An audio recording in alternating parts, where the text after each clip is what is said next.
Hi, everybody. It's Mr. Carter, your district technology coach, back here with Google Forms. So, in this 5-minute PD, I want to go through how to set up a quiz or an assessment tool inside Google Forms. So, let's go ahead. We're going to use the template for blank quiz.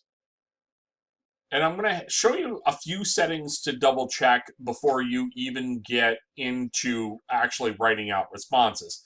So, we're going to go into settings. I personally like collecting email addresses. That way I don't have to ask the students what their name is as a separate field, okay? I'm going to limit them to one response, and I'm going to leave these empty for the time being. Presentation, I like giving them progress bar, and it's up to you whether you want the question shuffle ordered if you would like. In quizzes, this should already be highlighted if you picked the template for quizzes. Given that we're in remote learning right now, I wouldn't probably do anything with this right now. If I were you, I would leave this unlocked for the time being. I'm hearing that it is causing some problems, okay? Now, release grade. If you have questions that are all going to auto grade, meaning multiple choice, or single short answer, then maybe you can give them immediately after each submission. Now, most of the time, you've got extended response, or you just plainly have questions that you're going to need to go in there and assign values to. So I'm going to turn on mail review. That way, kids aren't getting aren't getting zeros to questions that you need to manually grade, because I'm hearing that also is creating a little bit of confusion. Kids are writing out responses, and then because they're getting immediate submission, immediate results after submission, they're thinking they got the question wrong. So I'm going to leave that there, and I'm going to hit save. Now, many of you have done this already, so let's just do a couple of basic questions. So, what is 4 plus 4? And let's do some options.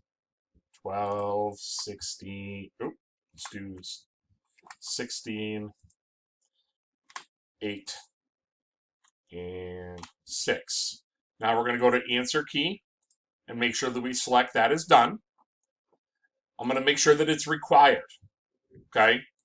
Now I'm going to open this up to another one, and I'm just for the sake of this demonstration, I'm just going to change part of this.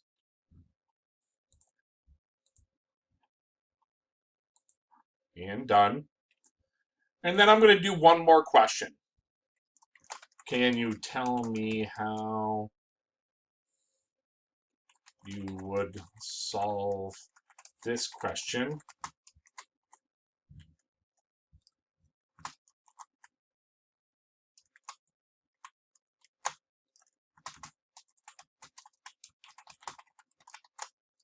In words. Now, obviously, this is going to be a paragraph.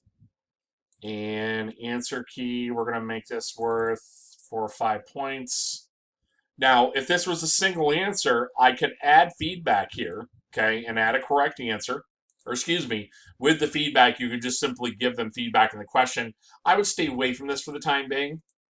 Let's put some points in here. And let's put some points in here. Okay, so now we have our blank quiz. I'm going to pause real quick because I'm going to take this quiz and we'll come back and go over results. All right, I'm back. I've got some responses for you ready to go. Now you can see that I have a single response. If I go to individual, you can see just me, okay? You can see my specific responses. And now I could go in and choose and give them feedback. And I could say, great answer. This is why I mentioned that you might want to leave these ones empty for the time being. So you could go step by step by step. I could print out my response. If you had more responses, you would see more in the summary. We can even turn this form off if we want no more responses. And when we're done scoring, we can release the score back to the student. So it'll send a message with them and just say, great job. And lastly, if you would like, you can even create a spreadsheet with all of your responses on it. If you give it a quick second, you're going to see that you'll have all your responses and your scores broken down. Now, this has been my 5-minute preview, my 5-minute PV to this. If you have any questions, please feel free to let me know. Otherwise, have a great day.